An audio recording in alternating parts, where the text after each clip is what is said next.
जय माँ मंगरैल गढ़ीन मैया जी की।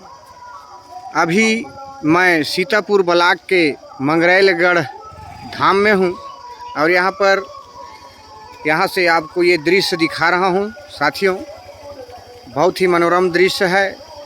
माता मंगरैल गढ़ीन मैया जी का ये धाम है और यहाँ हम भी आज दर्शन करने पहुँचे।